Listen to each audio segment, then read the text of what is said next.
इस कार्यक्रम के पुण्यार्जक हैं मैसर श्री जोरावरमल बिमल कुमार बगड़ा, श्रीमती सरिता देवी बगड़ा, विकास प्रीति बगड़ा, विशाल नेहा बगड़ा, आदित्य चारू बगड़ा, विवान बगड़ा, हृदांश बगड़ा एवं प्रतांश बगड़ा। हे दाता, तेरे विवेक की कमी के कारण पात्र अस्वस्थ हो गया। आपने आहार भी दिया, अंतराय भी दिया। आहार दिया तो पेट भर कर दिया, लेकिन साधना में अंतराय जरूर करवा दिया। आपने ऐसा आहार कराया, जबरदस्ती आहार कराया, तो आहार तो करा दिया, लेकिन उनकी अब साधना में अंतराय हुआ। इतना करा दिया, अब वो उठ ही नहीं पा रहे। जैसे दाता के अंदर विवेक नाम का गुण, विज्ञान नाम का गुण है, ऐसी साधक को भी स्वयं विवेक नाम का गुण होना चाहिए। और साधक के अंदर कितना खाना है, सामने वाला तो खिलाएगा, लेकिन आपको अपना ध्यान रखना है कि हमें कितना खाना है। घृत खाने से बुद्धि बढ़ती है, शरीर में तेज आता है। ऐसा तुझे ज्ञात हो चुका था, किसी से सुन ली बात कि घी खाने से बुद्धि बढ़ती है, चेहरे पर चमक आती है। किसी घर में भोजन करने पहुंचा, उस घर में घृत की अधिकता थी और तूने विचार कर लिया कि आज मौका अच्छा है, वहाँ घी देख लिया, आज मौका अच्छा है और आज चीज़ बढ़ा लेगा, आज ही तो आज मौका अच्छा है, तो कह रहे हैं आज ही तेज बढ़ा लेगा, आज ही बुद्धि बढ़ा लेगा क्या? हे ज्ञानी, औषधि का सेवन पथ्य से होता है और घृत एक औषधि है। नेत्रों की ज्योति मंद हो रही हो तो पैर के तलरों में घृत की मालिश करो। पर कौन से घृत की मालिश, ये पता होना चाहिए। इतना मत सुन लेना कि आँख जलन कर रही हो तो दूध का फुआ लगा लो तो आँख ठीक हो जाती है। साथ में ये भी पता करना कि दूध का फुआ कौन सा, कौवे में से ही दूध निकलता है, आखड़े के पेड़ में से ही दूध निकलता है, सफ़ेद सफ़ेद। गाय का भी दूध होता है, भैंस का भी दूध होता है, बकरी का भी दूध होता है, लेकिन किस दूध से कब क्या होता है ये ज्ञान होना चाहिए। जब आँख में जलन हो तो गाय के दूध का फुआ लगाना पड़ता है। जब शरीर में ताप हो रहा हो, लू लग जाती है, राजस्थान के एरिया में, इधर मध्य भारत में लू बहुत लगती है गर्मी में, जब लू लगती है तो पूरे शरीर पे बकरी का दूध लगाना पड़ता है, लू उतर जाती है। तो कौन सा दूध कहाँ कब चाहिए वो उसका बोध होना चाहिए। घृत एक औषधि है। नेत्रों की ज्योति मंद हो रही तो पैर के तलवे में घृत की मालिश करने से नेत्रों की ज्योति वृद्धि हो जाती है। जीर्ण ज्वर को भी शमन करने में सहकारी होता है और ज्वर बढ़ाने में भी सहकारी होता है घी। ज्वर वाले को घृत का पान नहीं करना पड़ता। पूज्यपाद स्वामी बहुत बड़े आयुर्वेदाचार्य थे, उन्होंने स्पष्ट लिखा, यहाँ पर कुछ लोग पैसा इकट्ठा करके सुखी होना चाहते हैं, पर ध्यान रखना पैसा अर्जित करने से सुखी हुआ करते होते तो जगत में पैसे वाले चेहरे कभी उदास नहीं होते और कभी बीमार नहीं होते। पैसा इकट्ठा करने वाले से पैसा से सुखी होते लोग पैसा इकट्ठा करके सुखी होना चाहते हैं, धन एकत्रित करके सुखी होना चाहते हैं।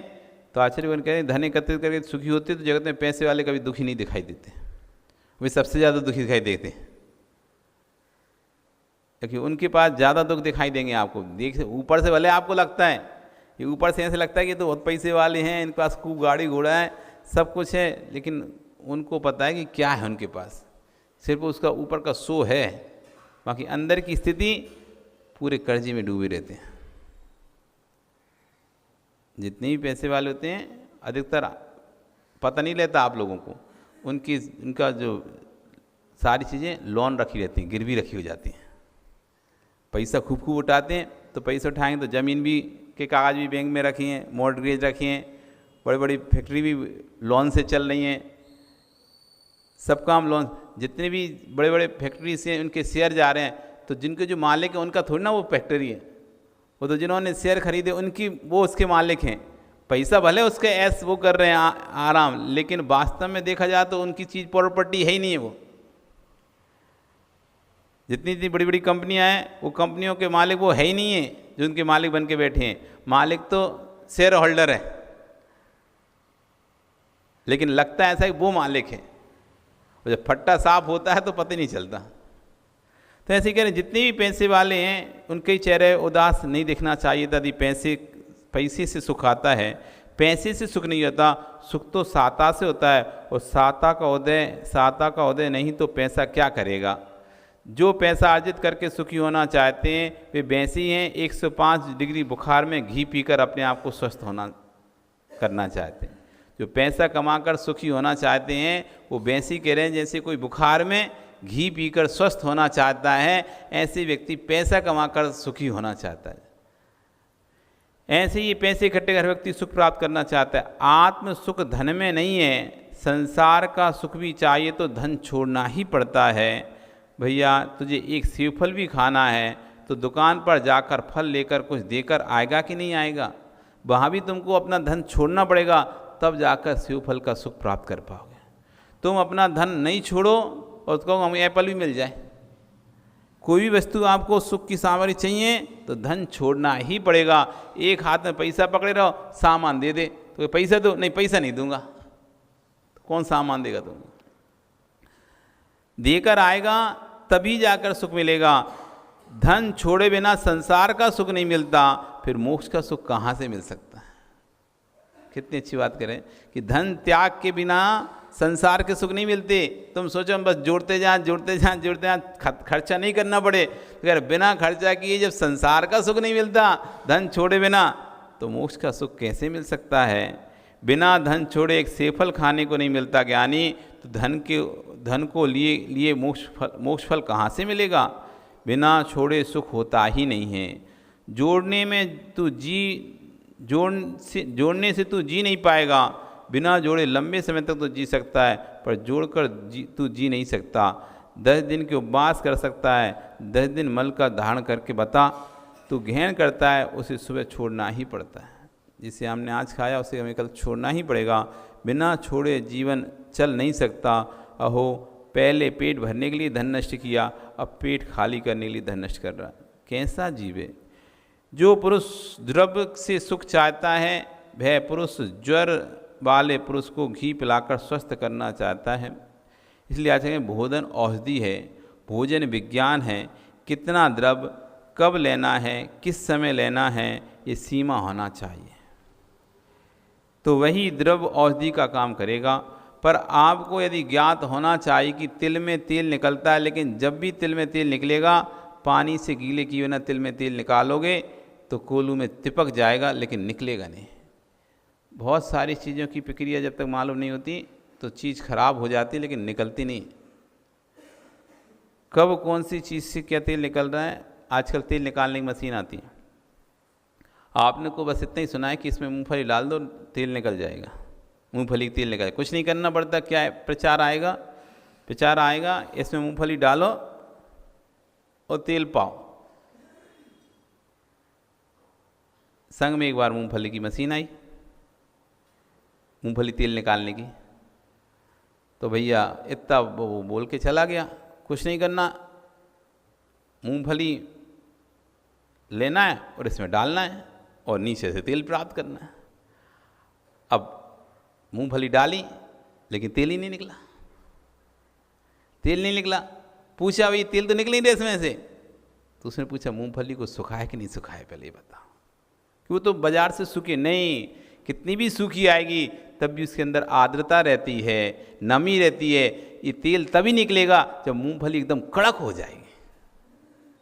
अब प्रक्रिया पता नहीं, बस मूंगफली डाल दी, मूंगफली डाल दी तो तेल तो नहीं निकला, खली निकली। क्या निकला? खली निकली। फिर समझ में आया कि इसको सुखाना पड़ता है, सुखा के कड़क करना, तब डालते हैं। अब ये सीख लिया कि सुखा के कड़क करना पड़ता है तब डालते हैं, तो दूसरी बार से सुखा के डाला तब भी खली निकली। अब क्या हो गया भैया? ठंडी में, बरसात के मौसम में नहीं निकलेगा। कितना भी कड़क मौसम कर लो वो अपने आप आदता आ ही जाती है मूंगफली में। इसलिए जब सूरज निकल रहा हो, मौसम खुला हो, ऐसे समय में डालोगे तो निकलेगा। प्रक्रिया मतलब बस सुनने से काम नहीं होता, सुनने के बाद उसके आगे पीछे की चीज़ और हमको पता होना चाहिए कब किस चीज़ से निकलेगा। तो इसके तेल निकालना है तो तेल निकालने के लिए समझना पड़ेगा कि कैसे तेल निकलता है। सिर्फ मात्र मूंगफली डाल के मशीन में तेल नहीं निकाल सकते। घी निकालने की प्रक्रिया होती है।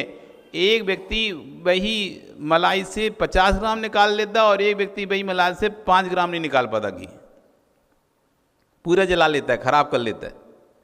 प्रक्रिया का बोध होने से उसी वस्तु में से दूसरा अधिक सामग्री निकाल रहा है और एक व्यक्ति कम सामग्री निकाल रहा है। कोलू के पास तिल ले जाते हो तो अब कोलू में क्या करना पड़ता है, कोलू में व्यवस्था उल्टी है, उसमें पहले पानी डालना पड़ता है, गीला करना, तब जाके तेल निकलता है। वहाँ सूखा डाल दिया तो कुछ नहीं निकलेगा, तो तेल निकालने से पहले उसे गीला करना पड़ता है। तो कोलू में तेल निकाल रहे हैं तो उसके पहले उसे पानी से गीला करते हैं, बिना पानी के तिल से तेल निकल पाता नहीं है। ऐसे ज्ञानी भोजन का रस भी तब बनता है जब उसमें तेज प्रसन्नता का नीर मिला हो। अब यहाँ आचार्य कह रहे हैं कि आप भोजन कर रहे हो पर शरीर को लग नहीं रहा, भोजन कर रहे शरीर आपका वृद्धि को प्राप्त नहीं रहा, लग ही नहीं रहा कि आप खाना खाते हो, ऐसा लगे बिल्कुल रखे हो कि कुपोषण के शिकार दिखाई दे रहे। भोजन भी पूरा कर रहे हैं भरपूर, तब भी शरीर को लग नहीं रहा। तो कह रहे हैं कहाँ क्या कमी हो रही है, इस भोजन में प्रसन्नता का नीर नहीं है। कर रहे हो, उदासता के साथ भोजन कर रहे हो, जल्दी जल्दी भोजन कर रहे हो, हड़बड़ी में भोजन कर रहे हो, भोजन के प्रति कोई आनंद ही नहीं है आपको। जब भोजन के प्रति कोई आनंद है ही नहीं है तो कोई रस शरीर में बनेगा ही नहीं। भोजन यदि पुरुष चित्त प्रसन्न नहीं है तो भोजन अमृत बनने वाला था वह भोजन विष रूपवत हो जाएगा। एक वक्ता एक वाहन चालक, इन दोनों में नशे में नहीं होना चाहिए। एक वक्ता को नशे में नहीं होना चाहिए, वाहन चालक को नशे में नहीं होना चाहिए। बस चला रहा है तो तू अकेला है पर तेरे पीछे कितने हैं, तू विवेकहीन होकर चलाएगा तो कितने लोगों का जीवन चला जाएगा। जैसे चालक की विवेकहीनता से अनेक जीवों को प्राण चले जाते हैं, ये निश्चित समझना चाहिए, ऐसी वक्ता की विवेकहीनता से अनेक लोगों के श्रद्धा गुण के प्राण चले जाते हैं। इसलिए दोनों को स्वस्थ होना चाहिए, और इन दोनों स्वस्थ तभी होंगे जब भोजन इनका स्वस्थ होगा। इसलिए वक्ता को मद्यपायी नहीं होना चाहिए। आप यूँ कहें महाराज श्री जिरवाणी की गद्दी पर बैठने वाला मद्यपायी कैसे? ज्ञानी आपको आगम का बोध है, आगम का ज्ञान है। मद्य एक प्रकार का नहीं होता, शराब को केवल मद्य नहीं बोलते, ज्ञान का मद, कुल का मद, मद यानी अहम, मद यानी चढ़ जाना कोई चीज़, तो ज्ञान चढ़ गया, ज्ञान का मद चढ़ गया। मद पाई को जैसे हो जाता ना, ऐसी ज्ञान का मद हो गया, रूप का मल, कुल का मद, जाति का मद। मद अनंत प्रकार के, मदरा एक प्रकार नहीं, अनंत प्रकार की मदरा है। बोतल की मदरा तो दुनिया जानती है, बोतल का नशा तो सबको पता है, लेकिन काम, क्रोध, लोभ, मान, माया, चार कसायों का नशा, कुल का नशा, जाति का नशा, बुद्धि का नशा, ज्ञान का नशा, जो काम, क्रोध, मान और मायाचारी परिग्रह आदि से संयुक्त हैं, ये मदिरा के नज़दीक हैं।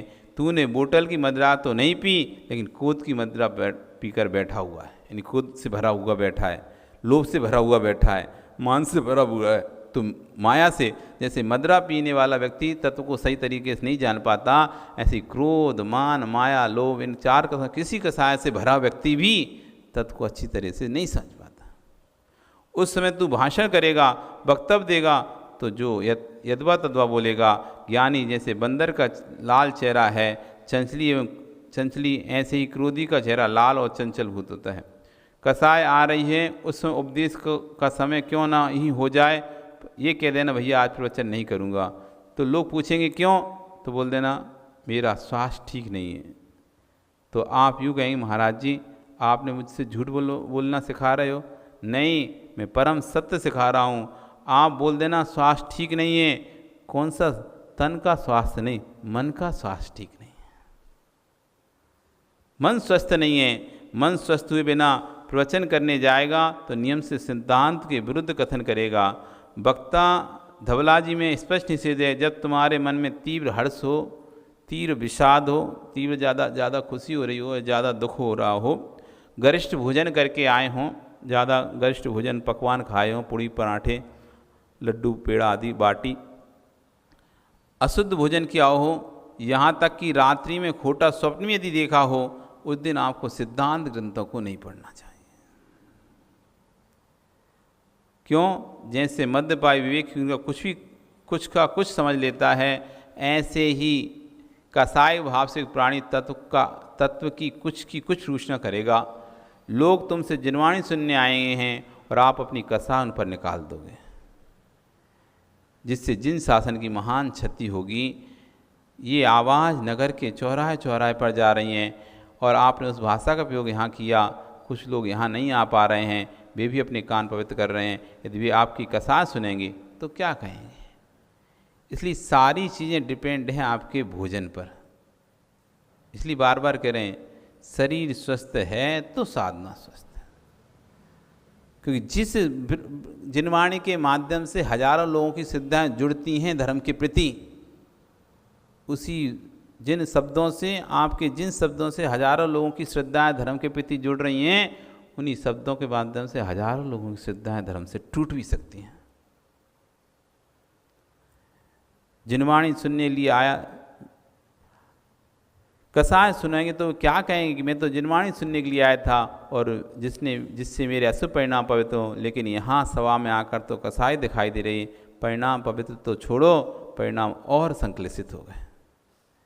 पता नहीं किसको रोष बढ़ जाए, पता नहीं किसके ऊपर घात कर दे, तुम्हारे उपदेश घातक हो गए तो तब तो उपदेश बचा ही नहीं। साधु के मन में विकल्प आ रहा है तो दूसरे साधु को प्रवचन करा दे, स्वयं नहीं करे।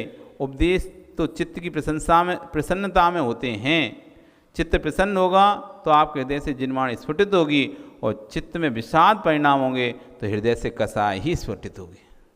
ऐसे ही घर में भी जब आपको गुस्सा आता है, अब यहाँ तो साधु के लिए बता रहे हैं कि भैया जब तुम्हें कसाय आ रही हो, ठीक ना हो मन, तो प्रवचन मत करना, क्योंकि आप प्रवचन करने बैठोगे तो जिनवाणी नहीं कसाई बोलोगे। ऐसी घर में भी जब हमको क्रोध आता है किसी बात पे, किसी दिन हमको बहुत ज़्यादा गुस्सा आ रहा, उस दिन भैया कुछ ही बोलोगे ना तो नियम से तुम्हारा गड़बड़ होगा। उस दिन मौन ले लो, मौन ले लो, पूरे दिन का ही मौन ले लो। आज कसाय मेरी ज़्यादा भड़क रही। कभी कभी आपको लगता है ना बेमतलब में बार बार गुस्सा आ रहा है, होता है कई बार, अपन को समझ में आते बात। आज हम सब पे चिड़चिड़ कर रहे हैं, आज हम पे जान के कोई कुछ थोड़ा सा ही पूछ रहा है ना तो गुस्सा कर दे बैठे थे। कोई कुछ भी बोल रहा है तो जरा हम गुस्सा कर, बिना मतलब के हम गुस्सा कर रहे हैं और हमको समझ में भी आ रही बात। गुस्सा करने के बाद अच्छी समझ में आता है कि हमने बिना मतलब के गुस्सा किया, कोई मतलब नहीं था। नहीं भी करते तो काम चल जाता, सामान से ही बोलते तो काम हो जाता, नहीं भी हुआ तो कोई बात नहीं थी, लेकिन फिर ही हम गुस्सा कर दिए। तो जिस दिन ज़्यादा चिड़चिड़पन आ रहा हो, ज़्यादा क्रोध गुस्सा आ रहा है, तो यदि भैया तुम्हें अपनी मित्रता बना के रखनी है, अपनी सौहार्दता बना के रखनी है, स्नेह बना के रखना है घर में, तो उस दिन मौन ले लो। नहीं उस समय आप, उस काल में आप कुछ ऐसा बोल जाओगे किसी के साथ, हो सकता है जीवन भर का बैर बन जाए। हो सकता है कि जो मीठे संबंध थे, मधुर संबंध थे, वो कटुता में बदल जाएं, जो स्नेह था वो क्रोध में बदल जाए। इसलिए ऐसे समय में आचार्य कह रहे हैं, जब कसाय तीर भड़क रही हों, उस कसाय को शांत करने का आप लोग बहुत बार पूछते हो, महाराज जी बहुत गुस्सा आता है, कैसे कंट्रोल करें, कैसे कंट्रोल करें गुस्से को। कुछ से कंट्रोल नहीं करो, जब जब क्रोध आए उस समय बस मौन हो जाओ, मौन, गुस्सा स्वतः ही कंट्रोल हो जाएगा। मौन गुस्से को कंट्रोल करने की रामबाण दवा है। जिसको बहुत ज़्यादा गुस्सा आता हो वो मौन लेना चालू कर दे। जब जब लोगों के बीच में रहे तब तब मौन ले ले। ज़्यादा संपर्क जब लोगों को रहता है, ऐसे समय मौन ले ले, उसका गुस्सा स्वतः ही कंट्रोल हो जाएगा।